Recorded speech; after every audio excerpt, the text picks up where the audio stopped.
আমরা কেমন হতভাগা জাতি। ঢাকা বিশ্ববিদ্যালয়ে গ্রাজুয়েশন কমপ্লিট করা দুই শিক্ষার্থী এবং যাকে ওয়ার্ল্ড উইড সম্মান করে ডক্টর ইউনুস স্যার, যার ব্যাকগ্রাউন্ডের ছবি থাকে আপনি দেখেন ভিডিওটা, মেয়েরা সেলফি নিচ্ছে।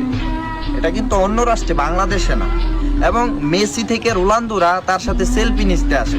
বার্সা মেইন ক্লাবটা তাকে ইনভাইট করে, তাকে অস্ট্রেলিয়া আমেরিকার প্রেসিডেন্টরা তাকে সম্মান করে। তার জীবন কাহিনী, তার লাইফস্টাইল সম্পর্কে বই মেক করা হয়, বই আমেরিকার স্কুলে পড়ানো হয়। তার সম্মান যে কত ঊর্ধ্বে আমরা বাঙালিরা হয়তো জানি না। এই প্রধান উপদেষ্টা ডক্টর ইউনুস যেদিন থেকে বাংলাদেশের সরকার দায়িত্বে পাইছে না, আমি শান্তিতে, আমি গর্ব করি তারই না। কেননা এখন যে কোনো একটা দেশ আমাদের বাংলাদেশ নিয়ে কথা কইলে একবার হইলেও চিন্তা করবো যে ডক্টর ইউনুস স্যার আছে, কোনো আওয়াজ চলবো না। এটা আমাদের শক্তি ভাই, এই শক্তিটা আমরা ধরে রাখতে চাই না। আমরা চাই খারাপ জাতি, যে খারাপ ভাবে দেশ চালাইবো না, ওরাই আমরা চাই, যাকে অন্যান্য দেশগুলা চাচ্ছে কিন্তু পাচ্ছে না। আর আমরা বাংলাদেশিরা তাকে পেয়ে গেছি কিন্তু চাচ্ছি না। আমরা কেমন হতভাগা, আমরা তাকে চাচ্ছি না। আমরা তাদের কি দোষ আছে এগুলা খুঁজে বের করতে চাচ্ছি। আমরা ঠিকই ওই ঢাকা বিশ্ববিদ্যালয়ে গ্রাজুয়েশন কমপ্লিট করা শিক্ষার্থীদের চাচ্ছি না। আমরা চাচ্ছি কাকে জানেন? ওই যে ক্রিকেটার সাকিব আল হাসানকে, ওই যে ফুটপাতে নাচে, গানের সাথে নাচে যে ফুটপাতে মমতাজ, ওনাদেরকে চাই আমরা। ওনাদেরকে স্যার বলতে আমাদের কোনো সমস্যা হয় না, কিন্তু এই শিক্ষার্থীদেরকে, মেধাবী শিক্ষার্থীদেরকে স্যার বলতে আমাদের সমস্যা হয়, খুব ইগুতে লাগে। ডক্টর ইউনুস স্যার কতটা বিনয়ী। আমাদের সাবেক প্রধানমন্ত্রী যখন রাস্তা দিয়ে বের হইতো তখন কিন্তু 1 ঘন্টা আগের থেকে রাস্তা ক্লিয়ার রাখতে হইতো।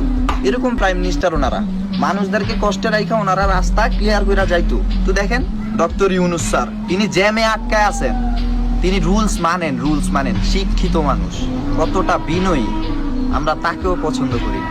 হ্যাঁ, এবং আরেকটা বিষয় আমি ফলো করছি, এই ঢাকা বিশ্ববিদ্যালয়ে যে 2জন শিক্ষার্থী উপদেষ্টা হয়েছেন, ওনাদেরকে নিয়ে অনেকেই সমালোচনা করতেছেন যে সবাই তো আন্দোলন করছে, ওনারা কেন উপদেষ্টা হইল, আরদের কি হবে?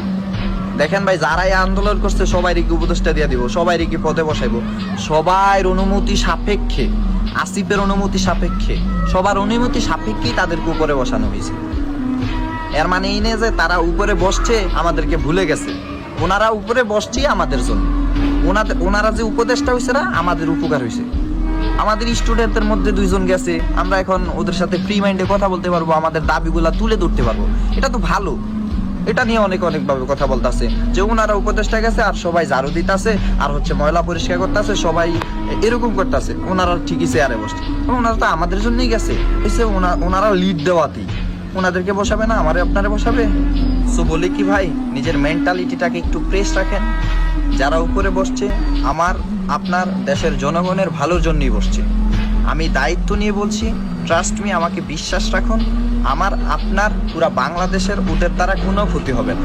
আমার ভিডিওটা যদি ভালো লাগে শেয়ার করে দিবেন, আর ভালো না লাগলে আপনার যদি মনে কষ্ট হয়ে থাকে, কিচ্ছু করার নাই ভাই, যা সত্যি তাই বলছি।